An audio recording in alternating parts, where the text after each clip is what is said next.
అందరికీ నమస్కారం.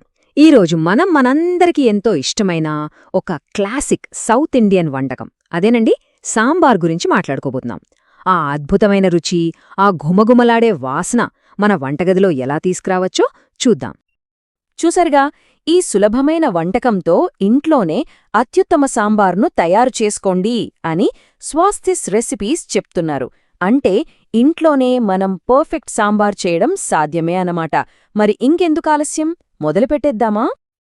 ఓకే, ముందుగా అసలు సాంబార్ అంటే ఏంటి? చాలామందికి ఇది కేవలం ఒక వంటకంలా అనిపించొచ్చు, కానీ అది అంతకంటే చాలా ఎక్కువ. ఇది దక్షిణ భారతదేశ వంటకాలకు గుండెకాయ లాంటిది. మన సంస్కృతిలో, మన ఇళ్లల్లో దీనికి ఒక స్పెషల్ ప్లేసుంది. నిజమే కదా, దీన్ని అత్యుత్తమమైన కంఫర్ట్ ఫుడ్ అంటారు. మనసుకు కాస్త బాగోలేనప్పుడు లేదా వేడివేడి అన్నంలో కలుపుకుని తింటుంటే వచ్చే ఫీలింగ్, అబ్బో, అది మాటల్లో చెప్పలేం. ఈ ఒక్క మాట చాలు జనాల మనసులో సాంబార్ స్థానమేంటో చెప్పడానికి. సరే, ఇంతకీ సాంబారంటే ఏంటి? సింపుల్గా చెప్పాలంటే ఇది పప్పు, రకరకాల కూరగాయలు, పులుపు కోసం చింతపండు, కొన్ని మూలికలు, మసాలాలు, వీటన్నింటికంటే ముఖ్యంగా ఒక స్పెషల్ సుగంధభరితమైన పొడితో చేసే ఒక సౌత్ ఇండియన్ వంటకం అన్నమాట. మరి సాంబార్ ఎందుకు ఇంత ఫేమస్? ఎందుకు ప్రతి భోజనంలోనూ ఉండాలనుకుంటారు? ఎందుకంటే ఇది కడుపు నింపేయడమే కాదు, టేస్ట్ కూడా అద్భుతంగా ఉంటుంది. పైగా చాలా హెల్దీ కూడా. ప్రోటీన్ ఎక్కువ, బోలెడన్ని పోషకాలు. అందుకే ఇది మన భోజనంలో ఒక కంప్లీట్ ప్యాకేజ్. అన్నం, ఇడ్లీ, దోశ దేంతోనైనా సరే సాంబార్ ఉండాల్సిందే. అయితే ప్రతి గొప్ప వంటకం వెనుక ఓ సీక్రెట్ ఉంటుంది కదా, అలాగే మన సాంబార్ అసలైన రుచికి కూడా ఒక సీక్రెట్ ఉంది. ఆ ఫ్లేవర్ని అన్లాక్ చేసే ఆ రహస్య పదార్థమేంటో ఇప్పుడు చూద్దాం. ఆ సీక్రెట్ ఇంకేదో కాదు, సాంబార్ పొడి. అవును, రుచికరమైన సాంబార్కి అసలు కీలకం ఈ మసాలా పొడి. ఆ అద్భుతమైన వాసన, ఆ టేస్టు అంతా ఈ పొడి వల్లే వస్తుంది. ఇక్కడే అందరికీ ఒక డౌట్ వస్తుంది. ఇంట్లో చేసుకున్న సాంబార్ పొడి వాడాలా, లేకపోతే షాప్లో కొన్నది వాడాలా? ఏది బెస్ట్? రెండింటికి తేడా ఏంటో చూద్దాం పదండి. చూడండి, ఇంట్లో చేసుకుంటే వచ్చే ఫ్లేవర్, ఆ వాసన వేరు. అంత ఫ్రెష్గా ఉంటుంది, మన కంట్రోల్లో ఉంటుంది. కానీ ఎప్పుడూ టైం ఉండదు కదా, అలాంటప్పుడు బయట కొన్నవి కూడా వాడుకోవచ్చు. ఇప్పుడు మార్కెట్లో ఎంటీఆర్ లాంటి చాలా మంచి బ్రాండ్స్ ఉన్నాయి. అవి చాలా కన్వీనియంట్గా ఉంటాయి, కాకపోతే కొన్నిసార్లు కొంచెం కారంగా ఉండొచ్చు. ఒకవేళ ఇంట్లోనే అప్పటికప్పుడు పొడి చేసుకోవాలి అనుకుంటే పెద్ద కష్టమేం కాదు. కొన్ని ఎండుమిరపకాయలు, కొంచెం శనగపప్పు, మినప్పప్పు, ధనియాలు, కొన్ని మెంతులు, జీలకర్ర, వీటిని దోరగా వేయించి పొడి కొట్టుకోవడమే.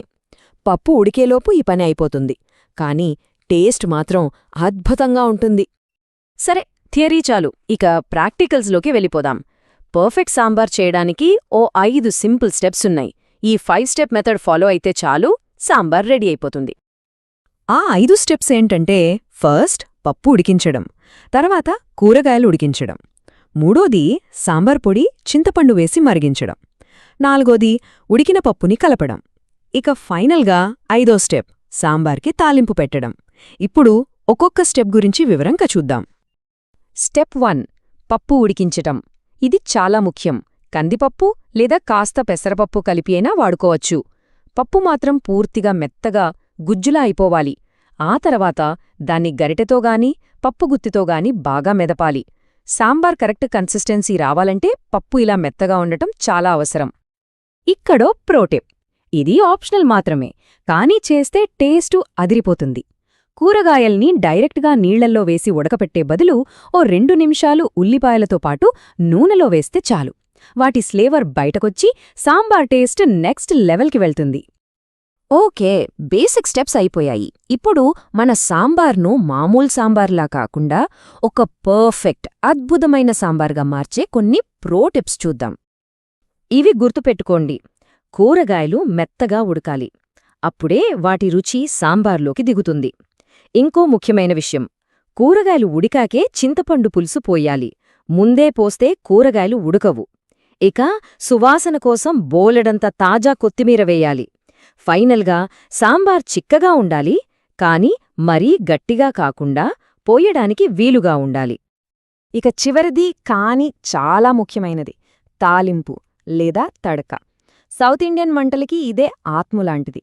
చివర్లో వేడివేడి నూనె లేదా నెయ్యిలో మసాలాలు వేయించి సాంబార్ మీద పోస్తే అప్పో, ఆ వాసన ఆ రుచి రెండూ నెక్స్ట్ లెవెల్కి వెళ్ళిపోతాయి. ఇంకో ఇంట్రెస్టింగ్ విషయం ఏంటంటే ఈ తాలింపులో వాడే నూనె కూడా ప్రాంతాన్ని బట్టి మారుతుంది. మనం ఎక్కువగా నెయ్యి వాడతాం, దానివల్ల మంచి టేస్ట్, వాసన వస్తుంది. అదే తమిళనాడులో నువ్వుల నూనెతో తాలింపు పెడతారు, అది వాళ్ళ స్పెషల్ ఫ్లేవర్. ఇక కేరళ వెళ్తే కొబ్బరి నూనె వాడతారు, దానికి ఆ తీర ప్రాంత రుచి వస్తుందన్నమాట. సాంబార్లో ఉన్న గొప్పదనమేంటంటే దాన్ని మనకి నచ్చినట్టు మార్చుకోవచ్చు. ఎన్నో రకాలు, ఎన్నో కాంబినేషన్లు. ఇప్పుడు కొన్ని వెరైటీస్ గురించి, దేంతో సర్వ్ చేయాలో చూద్దాం.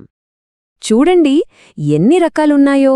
Famous restaurant style Udupi sambar, అప్పటికప్పుడు మసాలా నూరి చేసే అరచువిట సాంబార్, కేరళ స్పెషల్ వరుతరచి సాంబార్, మన ఆంధ్రాలో పసుపు దోసకాయ లాంటివి వేసి చేసే సాంబార్, టిఫిన్స్ కోసం ప్రత్యేకంగా చేసే ఇడ్లీ సాంబార్, ఇలా చెప్పుకుంటూ పోతే చాలా ఉన్నాయి. ఇక ఫైనల్గా సాంబార్ని దేంతో తినాలి? వేడివేడి అన్నంలో కలుపుకుని తిన్నా, మెత్తటి ఇడ్లీల మీద పోసుకున్నా, కరకరలాడే దోశతో నంచుకున్నా, లేదా గారెల్ని అందులో ముంచుకుని తిన్నా, అబ్బో, ఆ కాంబినేషన్స్ భోజనాన్ని కంప్లీట్ చేస్తాయి. సరే, సాంబార్ సీక్రెట్స్ అన్నీ ఇప్పుడు తెలిసిపోయాయి కదా. మరి ఈ టిప్స్తో ఇకపై ఇంట్లో చేసే సాంబార్ను ఇంకా స్పెషల్గా ఎలా కస్టమైజ్ చేసుకుంటారు?